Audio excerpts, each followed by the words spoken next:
Do you know someone who struggles with depression? Or are you struggling yourself and not sure how to differentiate your sadness from depression? Here are signs of someone who grew up with depression.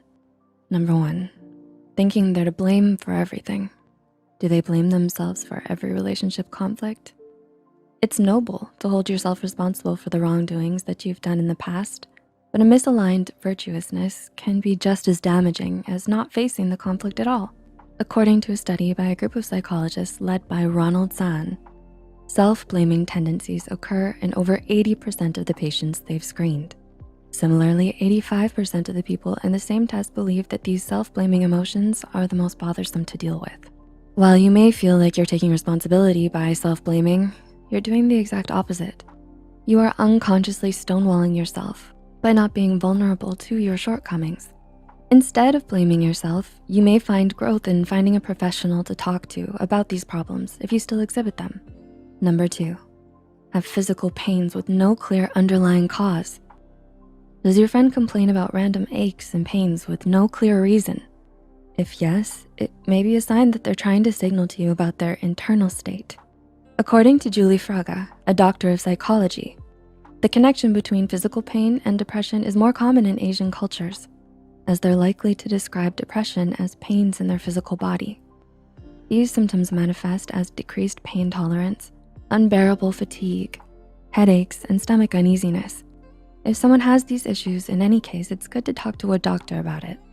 Number 3, anger and tantrums.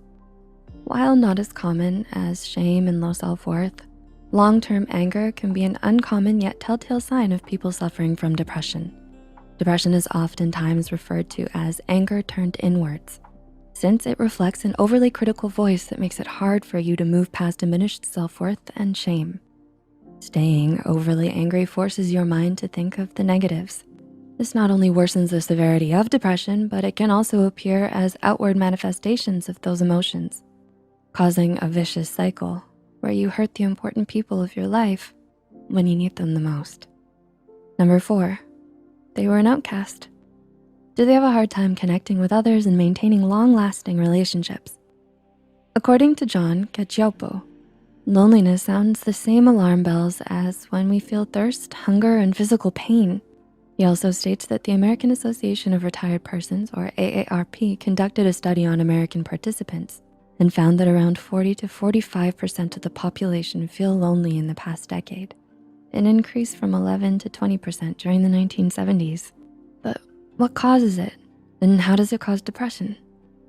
Loneliness is caused by many things like heredity, our environment, circumstances, and our attitudes. Lacking social connections can lower your self-worth as well, amplifying your critical voice. To help a lonely friend, send them a comforting text or give them a call. Even if they don't want to pick up the phone at first, it'll be comforting for your friend to know that you're there for them. Number 5, lack of motivation. Do they lack the motivation to get up from bed in the morning and go to school? Lacking motivation can impede you from accomplishing your goals. The lack of motivation is not the main issue here, but rather an underlying problem that's causing you to lack motivation in the first place. Are you stuck in a situation that you'd rather not be in? Do you feel that you can't commit to one thing? By pinpointing the main cause of your lack of motivation, you can come up with a plan of action to become better, whether it's by improving yourself in small, gradual steps or getting out of a bad situation. And number 6, they express hopelessness about their future. Do they feel like they have nothing to look forward to because they feel stuck in a rut? This may be hopelessness depression.